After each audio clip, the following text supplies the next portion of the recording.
बरं, विजयासाठी नक्की कोणती किंमत मोजावी लागते?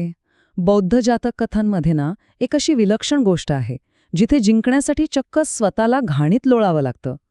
आता विचार करण्यासारखी गोष्ट आहे. हा खरंच विजय होता की निव्वळ अपमान? चला तर मग या गहन कथेच्या रहस्यात आपण जरा खोलवर जाऊया. तर कथेची सुरुवातच होते एका प्रवचनादरम्यान एका वृद्ध भिक्षूने दिलेल्या ह्या विचित्र आव्हानाने. आता हे शब्द ऐकायला थोडे क्लिष्ट किंवा निरर्थक वाटेल, नाही का?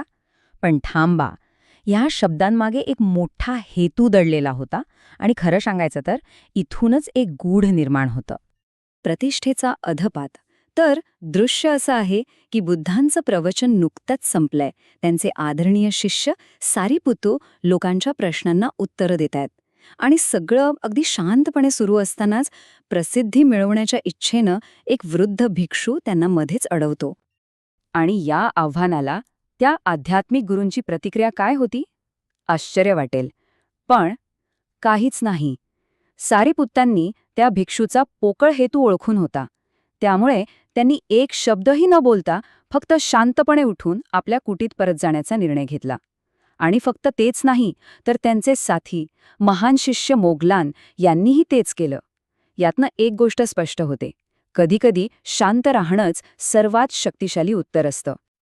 आता सारीपुत्त निघून गेल्यामुळे तिथे जमलेले लोक साहजिकच निराश झाले आणि त्यांचा सगळा राग त्या वृद्ध भिक्षूवर निघाला. याने आपलं प्रवचन खराब केलं असं म्हणत त्या जमावाने त्याला घेरलं आणि मठाच्या बाहेर पिटाळून लावलं. आणि मग कथेला एक धक्कादायक आणि खरं तर खूपच अपमानास्पद वळण मिळतं. तो वृद्ध भिक्षू पळून जात असताना तोल जाऊन थेट एका गटारात पडतो आणि पूर्णपणे घाणीने माखून बाहेर येतो. म्हणजे बघा, ज्या प्रतिष्ठेसाठी तो इतका धडपडत होता तीच अक्षरशः मातीत मिळाली. जेव्हा ही गोष्ट बुद्धांपर्यंत पोचली तेव्हा त्यांनी एक खूपच गूढ विधान केलं. ते म्हणाले, असं पहिल्यांदाच घडत नाहीये. याने आधीही आपल्या शक्तीचा अंदाज न घेता बलवानांना आव्हान दिले आणि तो असाच घाणीने माखला गेला आहे. आणि इथूनच या कथेचं खरं रहस्य उलगडायला सुरुवात होते. वराह आणि सिंह. तर त्या भिक्षूची ही वागणूक काही नवीन नव्हती हे स्पष्ट करण्यासाठी बुद्धांनी एक जुनी कथा सांगितली.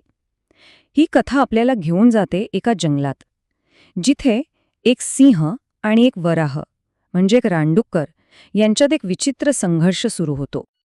तर या कथेची दोन मुख्य पात्र आहेत.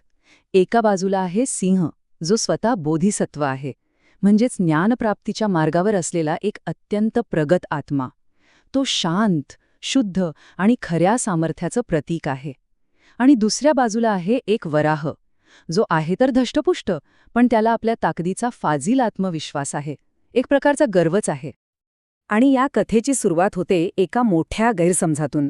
झालं असं की सिंहाने आपली शिकार संपवली आणि तो तलावावर पाणी प्यायला गेला. तिथे त्याला एक धष्टपुष्ट वराह दिसला, पण सिंहाने विचार केला की याची शिकार नंतर करू आणि तो शांतपणे परतू लागला. पण सिंहाला असं दूर जाताना पाहून वराहाने काय समजलं, त्याला वाटलं ती सिंह त्याला घाबरून पळून जात आहे आणि याच गैरसमजातून संघर्षाची ठिणगी पडली. एक घाणेरडा विजय. तर आता पाहूया की हा संघर्ष पुढे कसा वाढतो, कारण इथे वराहाने सिंहाला आव्हान दिलं आणि जिंकण्यासाठी एक अत्यंत विचित्र रणनीती आखली. आपल्या गैरसमजातून आलेल्या त्या गर्वामुळे वराहाने सिंहाला लढाईसाठी थेट आव्हान दिलं. त्याला वाटलं, अरे तोही चतुष्पाद, मीही चतुष्पाद, मग मी का घाबरू? त्याला वाटलं की तो सिंहाच्या बरोबरीचा आहे आणि हीच त्याची सर्वात मोठी चूक होती. आणि मग वराहाच्या घाबरलेल्या नातेवाईकांनी त्याला एक विचित्र उपाय सांगितला. त्यांनी काय सल्ला दिला? तर म्हणे 7 दिवस जाऊन ऋषींच्या उकिरड्यावर घाणीत लोळायचं आणि मग 7व्या दिवशी वाऱ्याच्या दिशेने उभं राहून सिंहाचा सामना करायचा. विचार करा, विजयासाठी केवढी विचित्र आणि खरं तर अपमानास्पद योजना होती ही. आणि लढाईच्या क्षणी नेमकं तेच घडलं जे योजलं होतं. सिंह, जो स्वभावानेच एक अतिशय स्वच्छ प्राणी होता, त्याला वाऱ्यासोबत आलेला तो भयंकर वास अजिबात सहन झाला नाही. तो त्या वराहाच्या जवळही जाऊ शकला नाही.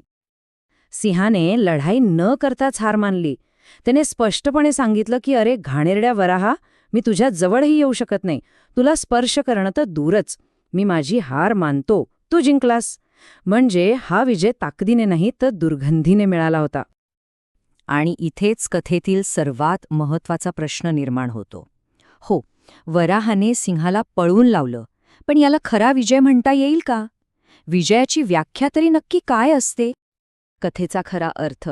आता आपण या कथेला सुरुवातीच्या घटनेशी जोडूया आणि यातील खरं तात्पर्य काय आहे ते समजून घेऊया. त्या वराहाच्या तथाकथित विजयाचं फळ काय मिळालं? तर त्याच्या संपूर्ण कुटुंबाला सुरक्षेऐवजी मिळाली भीती. त्यांना कळून चुकलं की सिंह आज गेलाय, पण तो परत कधीही येऊ शकतो. आणि याच भीतीने त्यांना आपलं घर सोडून पळून जावं लागलं. आणि इथेच बुद्ध सुरुवातीचं गूढ उकलतात. ते सांगतात की तो फाजील आत्मविश्वासाचा वऱ्हा म्हणजे दुसरा तिसरा कोणी नसून तोच वृद्ध भिक्षू होता. आणि तो शक्तिशाली सिंह म्हणजे स्वतः बुद्ध होते. म्हणजे एका अर्थानं इतिहासाची पुनरावृत्तीच झाली होती. या कथेचं सार आहे पोकळ विजय ही संकल्पना. म्हणजे काय? तर असा विजय जो इतक्या अपमानास्पद किंवा स्वतःला कमीपणा आणणाऱ्या मार्गाने मिळवला जातो की त्यात विजेत्याची प्रतिष्ठाच नष्ट होते. असा विजय ज्यातून खरं काहीच मिळत नाही. ज्या विजयासाठी स्वतःला घाणीने माखावं लागतं तो विजय नसतोच मुळी. तर मग ह्या गोष्टीतून आपण काय शिकतो? पहिली गोष्ट म्हणजे खऱ्या ताकदीला प्रत्येक लढाईत उतरण्याची गरज नसते. कधीकधी शांतपणे मागे हटण्यातच खरं शहाणपण असतं. दुसरी गोष्ट, ज्या विजयासाठी स्वतःलाच घाणीने माखावं लागतं तो मुळात विजयच नसतो. आणि तिसरं, अहंकारामुळे माणूस अशा शक्तींना आव्हान देतो ज्यांना तो पूर्णपणे समजू शकत नाही आणि याचा परिणाम नेहमीच अपमानजनक असतो. आणि ही कथा आपल्याला एका महत्त्वाच्या प्रश्नावर विचार करायला लावते. विजय हा विजय कधी नसतो. आपल्या आयुष्यात असे कोणते क्षण येतात जेव्हा जिंकणं हे हरण्यापेक्षाही जास्त नुकसानकारक ठरू शकतं?